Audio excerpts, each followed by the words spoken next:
Morning everyone, Jacques from Dapper Shaves. My show and tell videos is quite popular, and in that regard I want to do another one, but not go into the razors, more talking about anatomy, the various components, what different razors look like, how they made, grinds, what I prefer, and so forth. So let me jump into that, and we'll start basically with the anatomy. So this is a crop razor from the 1920s. Was made for N Woods in Johannesburg, one of my favorite razors I won't get rid of. So the razor is made out of mainly two components. You've got the blade and you've got the scales.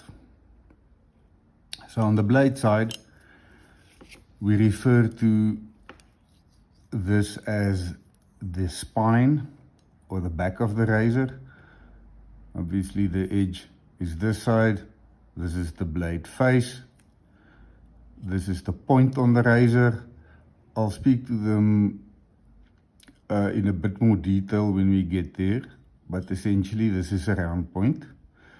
You get Spanish point, barber's knots, and so forth, square points, and I'll show some examples. This is the shoulder of the razor and the stabilizer. You do get some razors that do not have these, and that's part of the design, and it's a preference thing. Here you will see jimping, and this razor has got jimping at the top and at the bottom, and the jimping is just a rough area that gives you a bit more grip so that it doesn't slip a lot. You sometimes guys will even put jimping on the sides here. I'm not very fond of it. I don't see a lot. So this part of the razor is called the tang, and this is called the tail. On the tang, typically you would find the manufacturer's information on this side, and on the back side you will find where it's from and maybe some other information like blade size, steel maybe, and so forth. When it says when on the back of the tang there's no country information in, only an area like Solingen or Sheffield or some of those difficult to pronounce places in Sweden, that would indicate that the razor was made typically before 1880, because there was a trade agreement, I think it's called the Spanish something, where they said if you export you needed to put the country of origins on there. Before that, that was never on there. The tail does really nothing besides having a point going beyond the pivot where you can rest a finger or fingers on, and it's just to give you a bit more control. This pin here is called the pivot pin. Obviously it's where the blade pivots in the scales. Historically, well, not historically, the vintage razors typically all have brass. It's a soft material, hugely available. It can be used very, very easily. You will see that the razor is, or the blade is pinned in the scales with a pin in the caps. There's no washers in there, so the blade actually touches the scale, and so you would typically see on these razors some marks on the inside of the tang where it wears over time, but also on the inside of the scales. I'll see if there's better examples for you. This is the area where typically water can get in if you don't maintain the razors right, and it will rust there and it will start spreading. This side is, okay, so obviously this is the toe of the blade, or the toe of the scale, and the heel side, or this is the pivot side, that's the heel. You will see that this razor on the toe side in the scale has got a little wedging, and if I close this razor, you will see that the scales has got a bow formed, and that is a design, and it helps to take the tension off the scales when you open and close them. This razor goes, it's the same thickness up here, and then it starts tapering, becoming thinner to this side. So if it was flat, you would put huge amounts of tension on the scales when it opens and closes. So that's one of the benefits of having a true wedge in there. I typically do mine at around 7 degrees on a side, but it all depends on how thick the blade is and how you want the scales to look at. So the scales is made from celluloid plastic. Okay, so celluloid plastic was invented in 1860, if I can remember.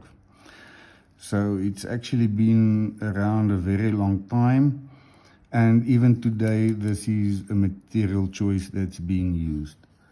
So let me quickly maybe show you a couple examples of materials people generally use for scales, and then we'll dive into the grinds and so forth. So this is plastic. I'm going to take this razor and just put it away. Let's start with this razor. This is a Wade & Butcher, the Celebrated, and you will see that this razor it's an inch blade, and this is got a barber's notch. It hasn't got a round point.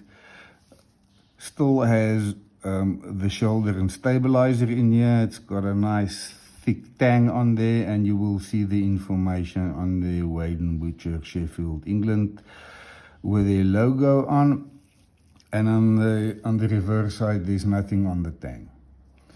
This razor, as you'll see, is what we refer to as a quarter hollow grind, or some people even say near wedge, but this is quarter to half hollow. If you look at these scales, it's black, and you would go, yes, that's black scales, plastic scales. This is horn scales, black horn. It's been polished. It looks like plastic, but trust me, it's horn. You get black horn, you get blonde horn. Let me show you another example. This is a modern razor. This is water buffalo horn. So it's got different colors in it. So you get them in light, you can get them in dark, all kinds of shapes and all kinds of color configurations. So depending on what you like and prefer, that's the options you get on here. Quickly on this modern razor, you will see this is not brass. This is actually titanium. I don't think it's platinum, but it's one of those two metals. And this is a normal gold colored pin. I'm not sure what the material of this is, but I don't think it's brass. Other material, scale material types you get is wood. This is a very old razor, W. Singleton. You will see this one's got a very short tail. It's typically referred to as a snub tail. They can even be a lot shorter than that. But this razor scales were broken, so I had to make new ones. This I made out of walnut. It's got a little plastic spacer in there. You will see it's not a wedge. This razor in design didn't require one. And additionally, you would see I included internal brass washers on the inside, and you will see the brass pinning on both sides. I'll show you what the pinning kit looks like, what I use to pin the razors, but this is an example of how I would restore a razor when it hasn't got any scales. I like the internal washers mainly because the blade is not in contact with the scale, so you don't get that scratching, scuffing going on the inside of the scales and the blade.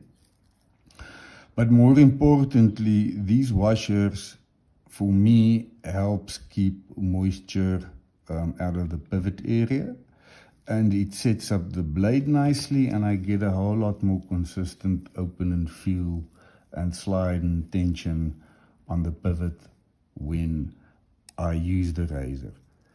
A very important thing with the razor, talking about a pivot point, you will see this blade is not loose in there. Okay, it doesn't move around. A loose blade in a handle or a scale is a very, very dangerous thing, and you will hurt yourself.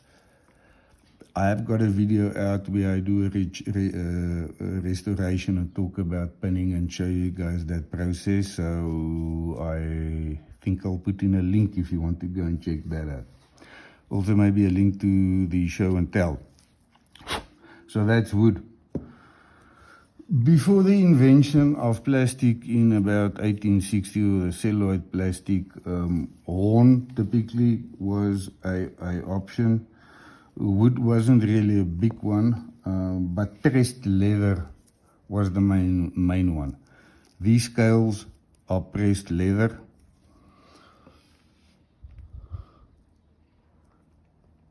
It's actually does quite well in water conditions. You will see on here it says W with the up arrow D2. That's the British War Department's markings. This razor was made for military use. It is the oldest razor I've got in my collection. This is from around 1850, maybe even before that.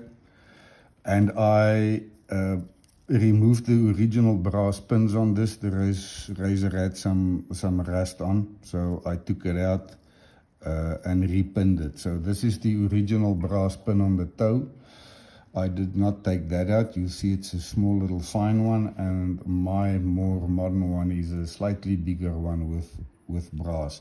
I elected not to put washers in here because the geometry and the setup of this is quite nice, and it's got the lead wedge in front that adds a bit of counterbalance to the scale. Once again, these things shouldn't be loose in the scales. Interesting original stamp from Malheim and Yeomans. You've got what do they call that cross? I'm eating a blank now. A V on its side and a castle on its side. In any case, not important. You'll see this razor has got no jumps, top or bottom. Okay, and this is also pretty much what we call a wedge. This is very similar to that Wade & Butcher, so this is also, I don't know, quarter hollow. You do not get a true wedge, people, and the reason for that is they had grinding wheels, and the grinding wheel's not flat. Okay, and to grind these things, there will be a very, very, very slight concave in them. Leather. And we started talking about grinds. As you can see, this one's square point. Here's an example of a barber's notch. This is also a very old razor. This is even more wedgy than this example. Slightly smaller blade.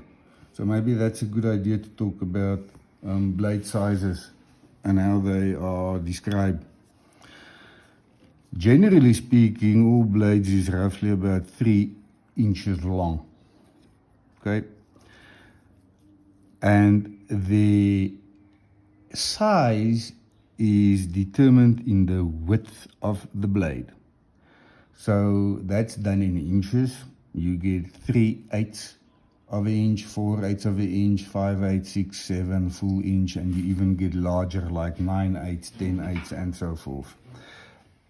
So that is an indication of, not indication, an exact measurement of the blade width. So this razor here this would be a 4/8 and this would be a 5/8 razor. As I said, this puppy up here is an inch, so you'll see it's a whole lot bigger than the others. And we'll get in some other examples. Another scale material I did not talk about, this is ivory. This is obviously modern. This ivory was acquired legally, so don't throw your toys.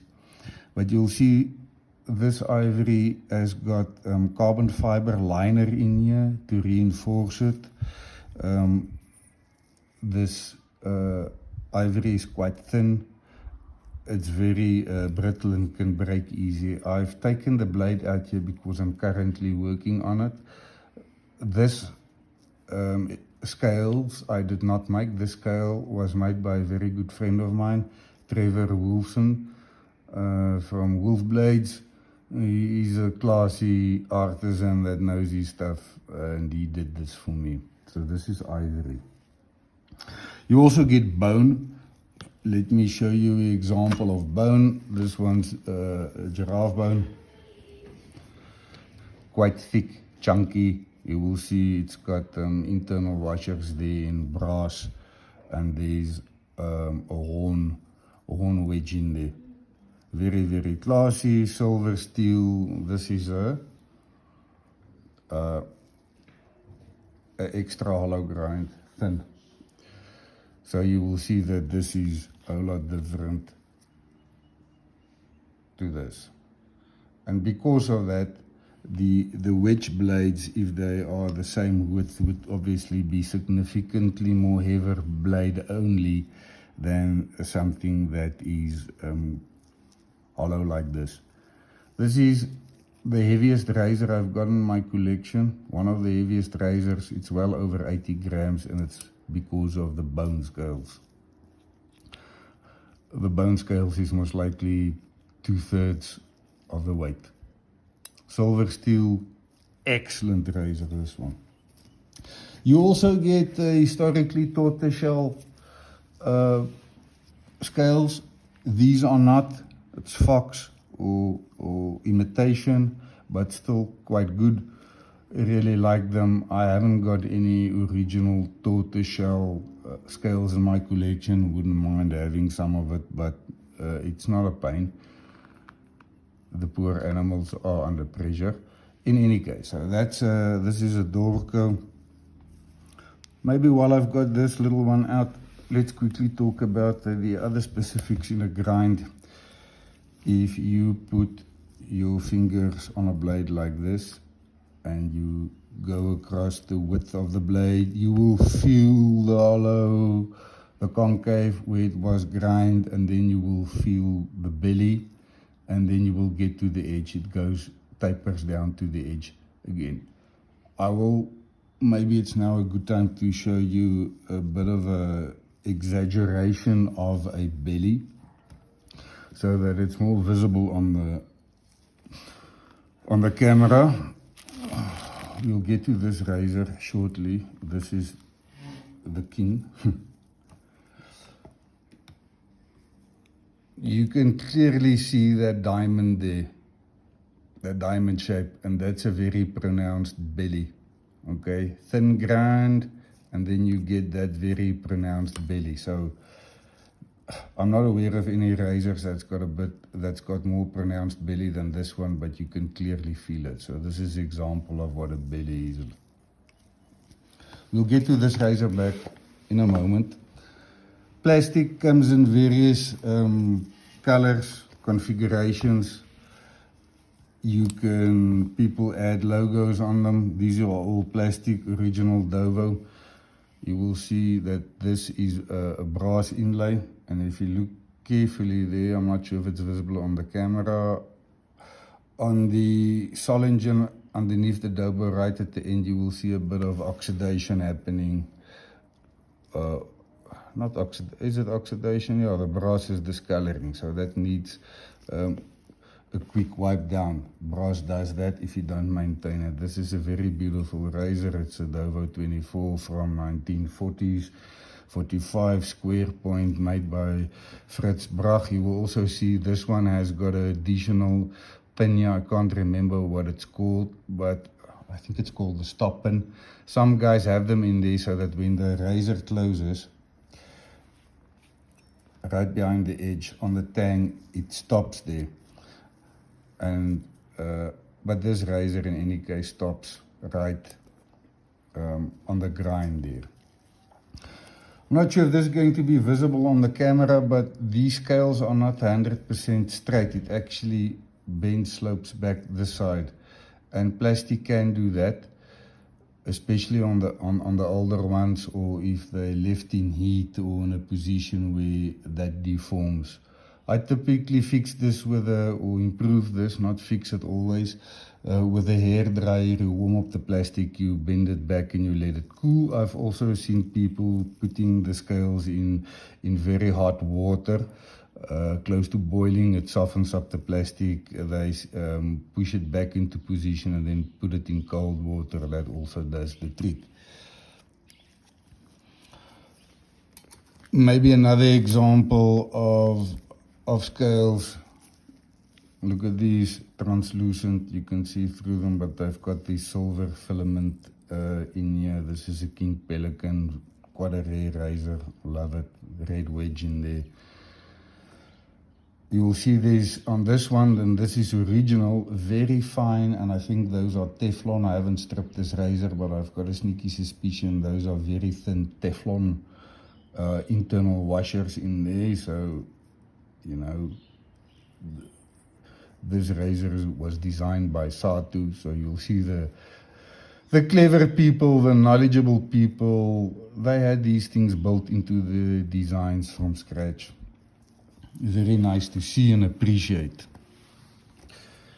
Another example of plastic scales, this is a small little Dovo. This one's also got quite a pronounced belly. I'm not sure you're going to see this on the camera, but what you'll come to know is this is for the strongest beard here in German, for den starksten Bart. And that's a reference to the belly. The Kurat knife I showed you with that large belly, that configuration option from the manufacturer is called for tough beards. I had NOS, Bismarck for barber special razors, which I gave to a dear friend of mine, and the other got sold. Same thing, big fat belly, and they shave very, very well. So Jacques, why do you like a belly on it? And why does a belly make a difference? So for me, I think the easiest way to explain it, I always say that beefed up thick belly provides some stability and mass peak behind the edge. These things are wafer thin, like a piece of plastic. And let me, like a piece of paper. So let me maybe try and explain this. Let's assume this is the edge of a very thin blade. In this position, this is very flexible and it flexes and moves very, very easily. So, because it's so thin. Now, if you've got a very tough beard and it needs to go through that area, it will move and deform and not have that stability you want to get to a really, really close shave on the very first pass. So what a belly actually does is it adds beef on both sides of the edge, very close to the edge. So imagine that's the edge and this is the belly. Now suddenly, because of this thickness and stability, you've got a lot less movement going on here, making that edge a whole lot more stable, and now it will easily mow and do what it needs to do. Same thing if this was a piece of paper and you pull it, you can cut yourself, and you most likely will, but if you stabilize it with something behind these edges, it's guaranteed you will cut yourself, because that paper is now stable, that edge is stable. So that's my best attempt at defining what the belly does. Modern razors. This is a razor scale I removed from a brand new modern Ralph Oust. So if you took a black scale of a modern razor like we have today, and you go back to a razor that's 100 years old, it's clear to see that nothing has really changed, and it doesn't need to be. The plastic scales are to help reduce the cost on the razors, and for those that obviously want a premium finish on it, they would go for something like horn or ivory or whatever they prefer. Other things that increases the price of a razor is gold etching inlays on the scales, like that Doppelvogel. Here's a 7th, 8th razor, gold spine, jumping on the bottom and the top. Stop pin in here, hollow grind, round point. So what haven't I covered yet? More scales. Sato-san, his design, H Diamond, 8000, square point, Japanese razor. You'll see it's got the internal washers off the bat. Beautiful razor, fancy. The tang has been narrowed.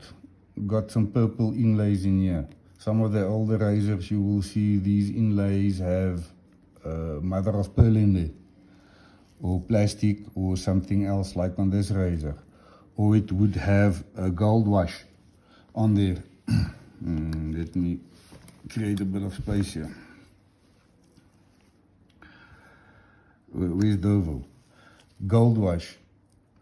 Why do they do this? Well, so first of all, is if you've got this gold wash on, it is, for lack of a better definition, going to stop rusting. Yeah. But if you leave water on here for a long period of time, this gold wash is very thin. It will start rusting if you don't look after it. But this is to keep it a bit more durable.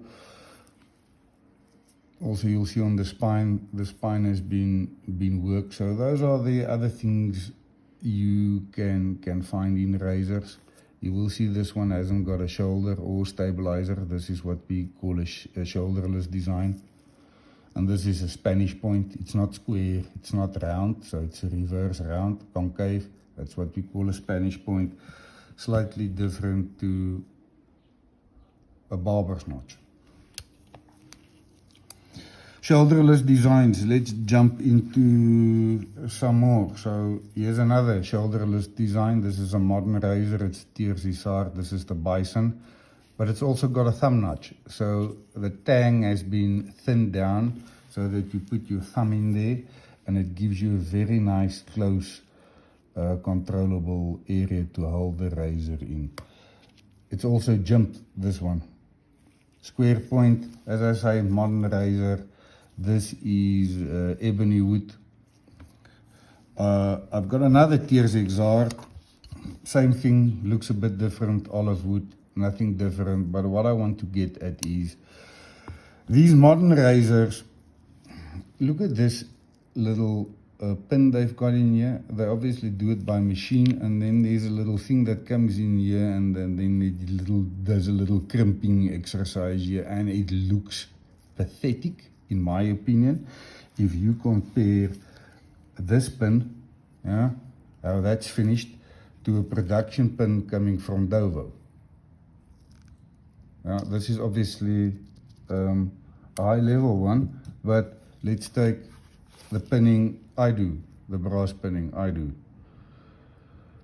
So on Tiersisar, I really don't like that. It's thin, it's flimsy.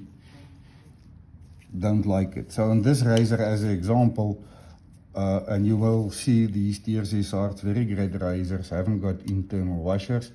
This one specifically irritated me, so I removed that pin. Yeah, put in my own pin, put in internal washers. So you'll see this pin is a lot bigger and more bulkier than the original pin that's on the toe. I'm still contemplating if I want to change that, but don't think that's going to happen. Guys, we're already half an hour into this video. Quickly, so this is the pinning kit. These are the caps. These larger ones, well, my caps are falling out all over the place. Yeah, and they're expensive. Slow down, Jockey. Close up this blade. So these bigger ones is what I use as my internal washers. I've also got some silver pins left. This actually comes from Ralph Aust. This is the little cap, yeah, that goes through a brass rod. There's one in there. You cap them off, washer goes in the middle. Let me pick this up.